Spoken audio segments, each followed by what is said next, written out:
Et bonjour Mariam. Bonjour Achille. On disait tout à l'heure, c'est pas tout à fait un scoop, en tout cas dans l'esprit des Marocains, mais l'inflation, c'est officiel à présent et reparti à la hausse. Oui, le panier de la ménagère va encore une fois devoir se réduire, car l'inflation, sans surprise, repart à la hausse.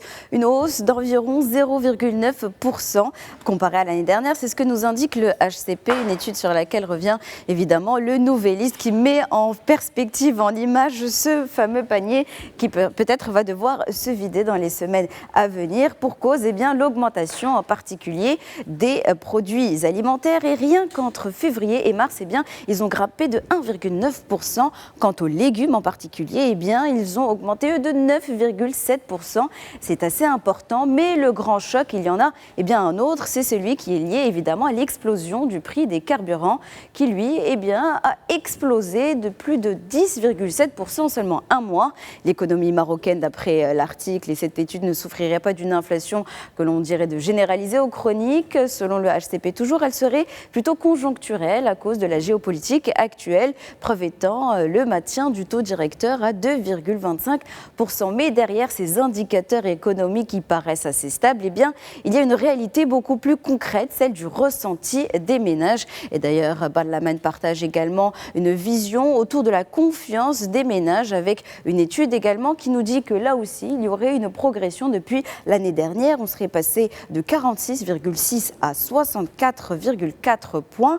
Mais cependant, concernant le solde d'opinion, c'est-à-dire le ressenti des Marocains par rapport à la situation, le sentiment est généralement très négatif avec des Marocains, 75% d'ailleurs, qui voient leur mode de vie, ou plutôt leur niveau de vie, se dégrader fortement, 75% rappelons-le, et 45% pensent qu'il va encore plus se détériorer avec les mois à venir. Et pour preuve, des ménages qui n'arrivent même plus à épargner et seulement 12% ont réussi ou du moins prévoient de le faire en 2026. C'est ce que nous partage le site Info.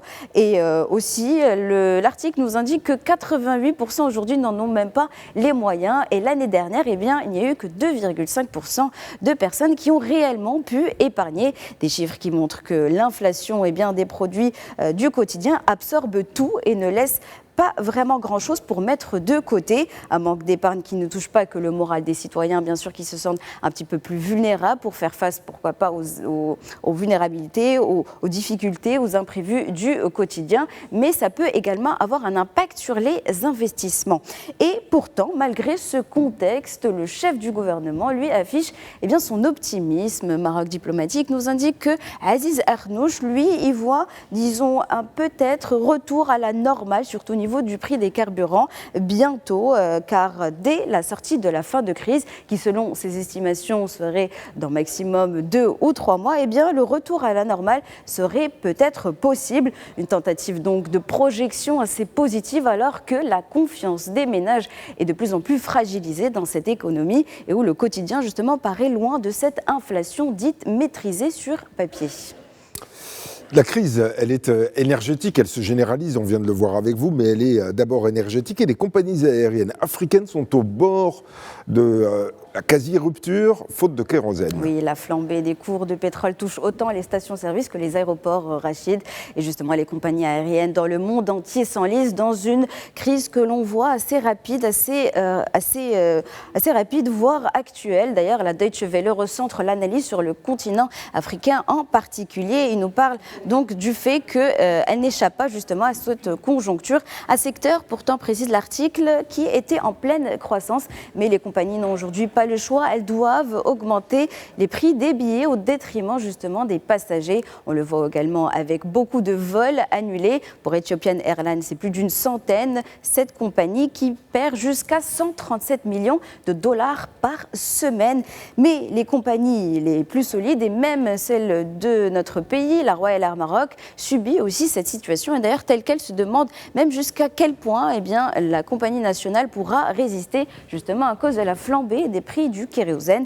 Le kérosène dont le coût a été multiplié par 2 depuis le début du conflit. C'est du jamais vu dans l'histoire de l'aviation commerciale. Et le problème, c'est que le kérosène représente plus de 30% du coût des entreprises. C'est donc un poids financier assez conséquent sans avoir réellement de visibilité de sortie de crise. Une question qui se pose également en Europe qui voit ses stocks se vider à pleine vue. De là à ce que le grand continent se demande même si l'Europe aura du kérosène d'ici cet été. Et pour cause évidemment cette dépendance aux flux qui transitent à travers le détroit d'Ormuz, mais également à cause d'un autre point, c'est que depuis 15 ans, l'Europe a perdu 15% de ses raffineries. On le voit évidemment à l'image avec des pics de fermeture qui ont lieu principalement entre 2010 ici et 2013, mais également en 2020. Il y a aussi des années où vous voyez qu'il n'y a absolument rien sur le graphique. C'est des années où la fermeture a été assez totale et on a perdu environ 400 à 500 kilobarils par jour de capacité de raffinage. C'est quand même assez important. Une stratégie industrielle qui n'a pas été réellement porteuse car elle a rendu aujourd'hui l'Europe beaucoup plus vulnérable. Une vulnérabilité qui dirige l'Europe vers d'autres fournisseurs comme le Nigeria. Et d'ailleurs, le 360 Afrique, aujourd'hui, Dangote prend même cette position de sauveur par rapport à l'Europe alors que les avions du Nigeria eux-mêmes risquent ce qu'ils appellent la panne sèche. Le Nigeria aujourd'hui essaie d'exporter entre 80 000 et 96 000 barils par jour vers l'Europe. C'est un record. Alors pourquoi les compagnies nationales ne sont pas priorisées ? Simplement parce qu'aujourd'hui, on est dans une logique de marché où on vend au plus offrant et c'est l'Europe. Alors l'Europe qui propose aujourd'hui des prix d'achat qui sont même trop chers pour les compagnies locales. Preuve donc qu'ambitionner de devenir un acteur global du marché ne garantit pas une stabilité locale et encore moins une souveraineté énergétique. Et ça ne va pas arranger la question de l'emploi. Et d'ailleurs, la presse nous dit que partout dans le monde, quasiment, il y a une véritable explosion du chômage des jeunes. Oui, le chômage des jeunes qui explose et en particulier à Londres où un jeune sur 4 est aujourd'hui au chômage. C'est ce que nous indique aujourd'hui Courrier International. Et pour cause, sans surprise encore une fois, l'IA qui est utilisée par les entreprises qui automatisent en priorité les postes de débutants. On le sait également, Londres, c'est un marché de services avec la finance, l'IT et tous ces secteurs-là sont facilement automatisables. Une crise qui ne touche pas que Londres et qui pourrait également nous toucher bientôt et pour cause notre révolution démographique. D'ailleurs, le matin nous indique que d'ici 2050, le Maroc comptera beaucoup moins de jeunes. C'est ce qui résulte d'une étude des Nations Unies et donc une baisse qui est prévue de moins 9% d'ici 2050. Ce n'est pas anodin, c'est un changement structurel majeur et qui aura des effets à moyen terme assez importants car on aura moins d'actifs, donc moins de main-d'œuvre, ce qui va peser sur l'économie, donc la croissance, mais également sur le système de santé, aussi le système de soins, donc des conséquences par ricochet. En somme, dans cette configuration, l'insertion des jeunes dans le marché de l'emploi va devenir assez fondamentale pour constituer un levier économique et ne pas faire justement des jeunes d'aujourd'hui les victimes d'une fracture qui aurait pu être évitée. Alors, certains jeunes, comme en Chine, tentent de s'adapter à cette nouvelle technologie qui peut-être essaie de prendre leur métier ou peut-être d'y mettre fin. L'IA, comme nous indique Média 24, qui permet à beaucoup de jeunes Chinois aujourd'hui de se lancer tout seuls dans la création d'entreprises. L'IA, on le sait, qui permet d'accomplir et d'automatiser plusieurs tâches, ce qui donc baisse les barrières à l'entrée dans l'entrepreneuriat. En exemple, Wang Tianyi aujourd'hui qui a quitté son travail de chef de produit pour créer une entreprise qui réalise des publicités générées par l'IA, ce qui lui a permis de multiplier son salaire d'avant chef de projet par 4 grâce à son entreprise. Mais si certains justement entreprennent grâce à l'IA, est-ce que l'IA ne va pas bientôt supprimer nos métiers ? Eh bien oui, est-ce que cette crainte mondiale doit être regardée avec fatalisme ?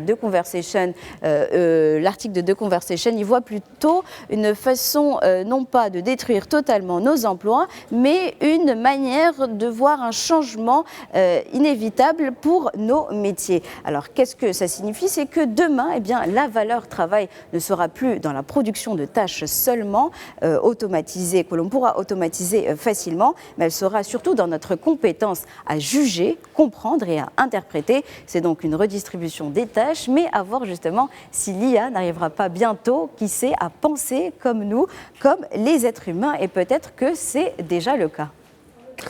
Nous sommes aujourd'hui le jeudi 23 avril 2026. Quel autre 23 avril avez-vous choisi dans l'histoire?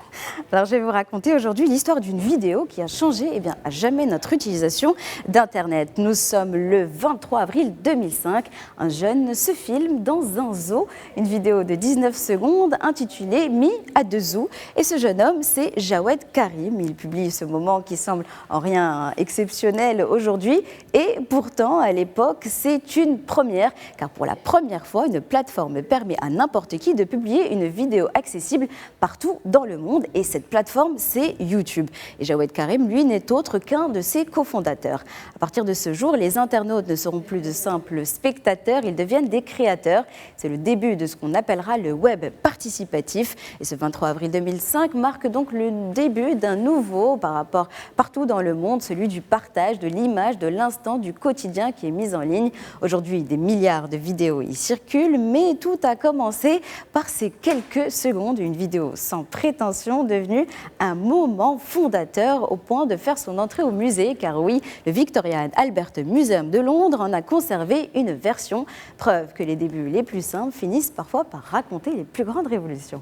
Ouais, et quand on voit ce que c'est devenu, il y aura peut-être des questions qui auraient dû être posées avant, peut-être. Enfin bon, bref, on ne pouvait pas savoir.